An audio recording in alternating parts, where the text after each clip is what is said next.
हम लोग स्टार्ट करते हैं आज पृथ्वी की आंतरिक संरचना। सबसे पहली चीज ये आती है कि पृथ्वी की आंतरिक संरचना क्या है। हम क्या वास्तव में इसको आंतरिक संरचना को देख पाते हैं? हम नहीं देख पाते, क्योंकि पृथ्वी के अंदर भूगर्भ में जाना संभव नहीं है। इसलिए संभव नहीं है क्योंकि जैसे जैसे हम अगर देखें वास्तविक गहराई में अगर कोई जाना चाहे तो तापमान इतना अधिक होता है कि व्यक्ति वहां नहीं पहुंच सकता। तो हम ये कह सकते हैं कि पृथ्वी के आंतरिक भाग में आज तक कोई भी व्यक्ति न तो पहुंच पाया है न भविष्य में पहुंच पाएगा। तो प्रश्न ये उठता है कि पृथ्वी की आंतरिक संरचना को हम जानेंगे कैसे? तो जानने के दो मुख्य स्रोत हैं, प्रत्यक्ष स्रोत, दूसरे हैं अप्रत्यक्ष स्रोत। इससे पहले हमें यह पता होना चाहिए कि पृथ्वी की त्रिज्या कितनी है। यहां अगर हम देखें तो ये है हमारी पृथ्वी। पृथ्वी में यहां से ये केंद्र बिंदु से ये दूरी, ये लगभग दूरी है 6370 किलोमीटर, 6370 किलोमीटर। तो ये जो रेडियस है, यानी यहां हम अगर हैं तो 6370 किलोमीटर अंदर जाएंगे तो हम इसके सेंटर पॉइंट पे पहुंच जाएंगे, अर्थ के सेंटर पॉइंट पे पहुंच जाएंगे। अब आती है कि हम अर्थ को कैसे जान पाएंगे, अंदर से कैसी बनी हुई। तो दो इसके स्रोत हैं, प्रत्यक्ष स्रोत direct source and indirect source, अप्रत्यक्ष स्रोत। प्रत्यक्ष स्रोत की अगर हम बात करें तो प्रत्यक्ष स्रोत में अभी तक जहां हम पहुंच पाए हैं, दक्षिण अफ्रीका में सोने की खान है, उसको 3 से 4 किलोमीटर तक खोदा गया है। ये दक्षिण अफ्रीका, जिसे अंध महाद्वीप कहते हैं, ये अफ्रीका महाद्वीप है। यहाँ दक्षिणी अफ्रीका में सोने की खान, जिसको मैक्सिमम 3 to 4 किलोमीटर तक हम पहुंच चुके हैं। और हम जब अंदर जाते हैं तो हमें ये महसूस होता है जैसे जैसे हम गहराई में जाते हैं तापमान बढ़ता जाता है। तो ये बहुत सारी चीजें जो यहाँ के मजदूरों ने महसूस करी, उस आधार पे हम बताते हैं पृथ्वी की आंतरिक संरचना कैसी।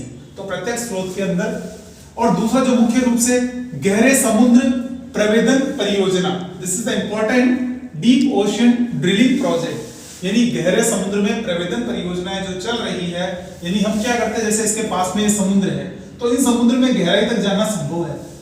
देखो पृथ्वी के, यानी पृथ्वी के वाले भाग में खुदाई करके अधिक गहराई पे जाना थोड़ा मुश्किल होता है, वनिष्पत समुद्र में गहराई तक जाना आसान है। तो हमारे जो वैज्ञानिक है, हमारे भूगोलवेत्ता है, समुद्र में गहराई तक जाते हैं और उन गहराई में जाके वहां धरातलीय भाग को महसूस करके बताते हैं कि पृथ्वी की आंतरिक संरचना कैसी है। इसमें जो मुख्य प्रोजेक्ट है आर्कटिक महासागर कोला प्रोजेक्ट। आर्कटिक महासागर जो ये कोला प्रोजेक्ट है, इसमें हम मैक्सिमम 12 किलोमीटर 12 किलोमीटर की गहराई तक पहुंचे हुए हैं। और दूसरा मुख्य जो प्रत्यक्ष साधन है ज्वालामुखी, वोल्केनो। वोल्केनो की अगर हम बात करें तो ज्वालामुखी वह दरार या छिद्र होता है जिसमें से पृथ्वी के भीतर जो गर्म लावा होता है वो बाहर निकलता है ब्लास्ट के रूप में, वो ज्वालामुखी कहलाता है। अब जैसे ये यहाँ नीचे अंदर से पृथ्वी गर्म है तो ये मैग्मा ऊपर आता है और यहाँ से कमजोर भाग को ब्लास्ट करके इस तरह से बाहर निकलता है। तो ये जो अंदर से भाग बाहर आ रहा है, इस बाहरी भाग को, यानी ज्वालामुखी के जो पदार्थ हैं, उन पदार्थों को देखकर हम बताएंगे कि पृथ्वी की आंतरिक संरचना कैसी है। यानी डायरेक्ट सोर्स में वोल्केनो ज्वालामुखी है जिससे हम पृथ्वी की आंतरिक संरचना को बता सकते हैं। ये तो वे डायरेक्ट सोर्सेज। अब है इनडायरेक्ट सोर्सेज, अप्रत्यक्ष स्रोत, जिनसे हमें पृथ्वी की आंतरिक संरचना की जानकारी मिलती है। सबसे पहला तापमान, टेम्परेचर। टेम्परेचर की अगर हम बात करें, दिस इज ओवर अर्थ, थोड़ा लाइट पेन चल रहा है लेकिन कोशिश करें समझने की। ये है हमारी पृथ्वी। पृथ्वी में हम जैसे जैसे गहराई में जाएंगे तो सबसे पहली चीज क्या होगी, तापमान में बढ़ोतरी होगी। ये इंपॉर्टेंट चीज जो आपको याद रखनी है, 32 किलोमीटर की गहराई पर जाने पर 1 डिग्री सेंटीग्रेड तापमान बढ़ जाता है, प्लस 32 किलोमीटर डेप्थ में जैसे ही हम जाएंगे 1 डिग्री टेम्परेचर इंक्रीज हो जाएगा। मान लीजिए यहाँ पे 30 डिग्री टेम्परेचर है, आप 32 किलोमीटर गए, 30 की जगह 31 हो जाएगा, फिर 32 गए 2 हो जाएगा, 32, 33, इस तरह से बढ़ता जाएगा। यानी अगर हम 320 किलोमीटर से, यानी 320 किलोमीटर अंदर चले जाते हैं तो तापमान कितना बढ़ गया, 10 डिग्री सेंटीग्रेड बढ़ जाएगा। और अगर हम 3200 किलोमीटर यानी 3200 किलोमीटर डेप्थ में जाते हैं तो टेम्परेचर कितना बढ़ जाएगा, 100 डिग्री सेंटीग्रेड। इमेजिनेशन, आप कल्पना कीजिए 100 डिग्री सेंटीग्रेड का होता क्या है। जब आप पानी को 100 डिग्री पे पहुंचा देते हो तो पानी क्या होगा, बिल्कुल सही सोच रहे हो आप लोग, पानी उबलने लग जाएगा। और ऐसे अगर इस टेम्परेचर में मानव जाएगा तो जिंदगी में वापस नहीं आ पाएगा, राइट। इसीलिए हम कहते हैं कि हम पृथ्वी की गहराई में नहीं जा सकते। तो पहला अप्रत्यक्ष स्रोत, इनडायरेक्ट सोर्स, जिससे हमें पता चलता है कि पृथ्वी की आंतरिक संरचना कैसी है, तो हम कहेंगे पृथ्वी का आंतरिक भूभाग गर्म है, तापमान क्या है। दूसरा है दबाव, प्रेशर। जैसे जैसे हम गहराई पे जाएंगे तो दबाव क्या होगा, बढ़ता जाता है। बिल्कुल सही आप सोच रहे हैं कि दबाव बढ़ेगा। फिर तीसरा है घनत्व, घनत्व यानी डेंसिटी। डेंसिटी भी क्या होगी, जैसे जैसे आप गहराई में जाओगे डेंसिटी बढ़ती जाएगी।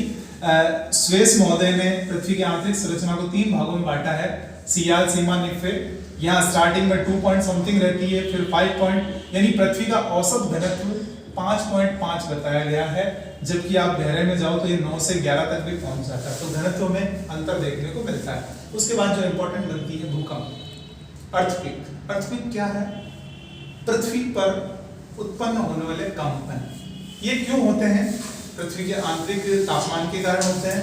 अब पृथ्वी से जो कंपन उत्पन्न होते हैं, उन्हीं कंपनों से हम अप्रत्यक्ष रूप से पृथ्वी की आंतरिक संरचना की जानने की कोशिश करते हैं। इसे हम डिटेल जब भूकंप वाला चैप्टर पढ़ेंगे उसमें हम इसकी विस्तृत व्याख्या करेंगे। आज हम बेसिक चीज जान लें, प्राथमिक भूकंप में क्या होता है, पृथ्वी में उत्पन्न होने वाला भूकंप केंद्र, और उसके अंदर मुख्य रूप से 3 तरह के तरंगे, PSL, प्राथमिक वेव्स, प्राइमरी वेव्स, द्वितीयक तरंगे, सेकेंडरी वेव्स, धरातलीय तरंगे, लैंड वेव्स। तो 3 तरह की तरंगे आती है।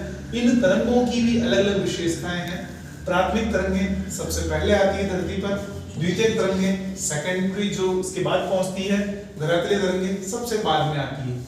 सबसे विनाशकारी तरंगे, yes you are right, land waves, धरातलीय तरंगे, ये सबसे ज्यादा विनाशकारी होती है। इसके बाद में दूसरा जो अप्रत्यक्ष स्रोत है वो है उल्काएं। उल्काएं मतलब वायुमंडल के अंदर, पृथ्वी पे आपने देखा होगा रात के समय में कुछ टूटते हुए तारे हमें दिखाई देते हैं, वो क्या है, वो उल्काएं कहलाती है। अब उल्काओं में क्या होती है, कई बार वो वायुमंडल का घर्षण पार करते करते बड़ी साइज की होती है और पृथ्वी पर आ गिरती है, तो उसे हम कहते हैं उल्कापात। उल्कापात, तो उल्कापात के अंदर जो पत्थर मिलते हैं, जो चट्टानें मिलती है, उन चट्टानों की हम स्टडी करते हैं और हम ये इमेजिनेशन लेते हैं कि पृथ्वी की आंतरिक संरचना भी उसी तरह की बनी है। तो हमने मुख्य रूप से आज के इस लेक्चर में जो डिस्कशन किया है कि पृथ्वी की आंतरिक संरचना, उसका इंटरलेयर्ड पार्ट कैसा है, उसको जानने के लिए 2 सोर्स हैं, प्रत्यक्ष, अप्रत्यक्ष। प्रत्यक्ष स्रोत के अंदर हम लोगों ने महासागर की बात करी कि इसके अंदर जो कोला परियोजना है उसको हमने पढ़ा, ज्वालामुखी के बारे में पढ़ा, और अप्रत्यक्ष में हमने तापमान, दबाव, घनत्व, भूकंप और उल्काएं, इन सब के बारे में पढ़ा। अगर आप लोगों को ये वीडियो पसंद आया है तो आपसे लाइक कीजिए, अपने फ्रेंड के साथ शेयर कीजिए। और कक्षा 11 के लिए बहुत इंपॉर्टेंट वीडियो है। हम लोग जो ये वीडियोस बना रहे हैं, एक श्रृंखला तैयार कर रहे हैं, जिसके माध्यम से आप लोगों का जो संपूर्ण पाठ्यक्रम है कम समय में छोटे छोटे वीडियो के रूप में हम पूरा करेंगे। Thank you very much.